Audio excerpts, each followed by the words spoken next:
Hello दोस्तों, आज हम बात करेंगे तुर्की के नेटो रुकनीयत के बारे में। नेटो यानी नॉर्थ अटलांटिक ट्रीटी ऑर्गेनाइजेशन दुनिया का सबसे बड़ा अस्करी इत्तेहाद है और तुर्की उसका अहम रुकन है। लेकिन तुर्की नेटो में शामिल कैसे हुआ, उससे उसका क्या फवाइद मिले और उसकी ताकत क्या है, चले सादा तरीके से जानने की कोशिश करते हैं। दूसरी आलमी जंग के बाद यानी 1940 ईस्वी की दहाई में दुनिया दो बड़ी ताकतों में तकसीम हो गई थी, अमेरिका, सोवियत यूनियन तुर्की के लिए खतरा बन रहा था क्योंकि वो दार्दानेल के रास्तों पर कंट्रोल चाहता था। 1945 ईस्वी में सोवियत यूनियन ने तुर्की के साथ 1925 ईस्वी का दोस्ती का मुआहदा खत्म कर दिया और दार्दानेल पर अपने अड्डे मांगे।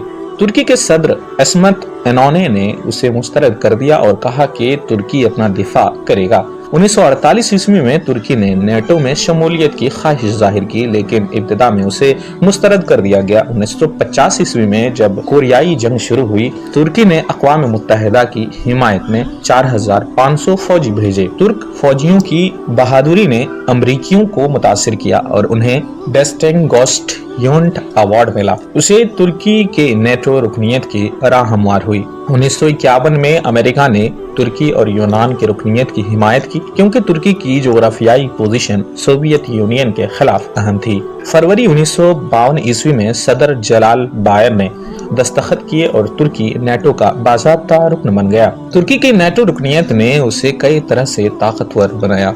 सबसे पहले नेटो का आर्टिकल 5 कहता है, यानी आर्टिकल 5 कि अगर एक रुकन पर हमला हुआ तो सब मिलकर उसका दिफा करेंगे।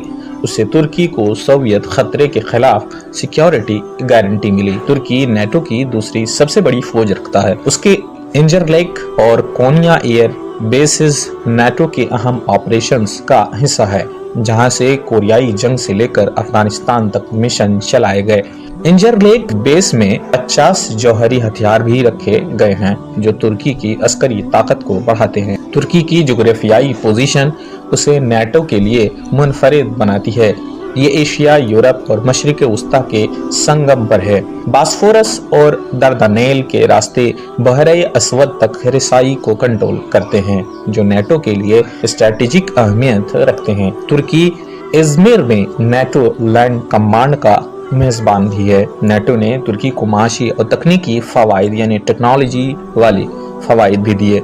1947 ईस्वी के ट्रोमेन डॉक्ट्राइन और 1948 के मार्शल प्लान से तुर्की को माली और अस्करी इमदाद मिली, जिससे उसकी माईशत मजबूत हुई। तुर्की ने नेटो के साइंस प्रोग्रामों से भी फायदा उठाया, जैसे कि प्रोफेसर नियामत औजदास ने 1970 ईस्वी में एंटी पॉल्यूशन प्रोजेक्ट की क़यादत की। तुर्की आज भी नेटो का अहम रुकन है। उसने अफगानिस्तान, बोस्निया और कोसोवो में नेटो मिशनों में हिस्सा लिया। 2022 ईस्वी में जब फिनलैंड और स्वीडन नेटो में शामिल होने की कोशिश कर रहे थे, तुर्की ने अपनी सिक्योरिटी खदशात की वजह से मुज़ाकरात किए, जो उसकी सफारती ताकत को जाहिर करता है। दोस्तों, तुर्की की नेटो रुकनीयत उसे अस्करी, सियासी और माशी ताकत देती है।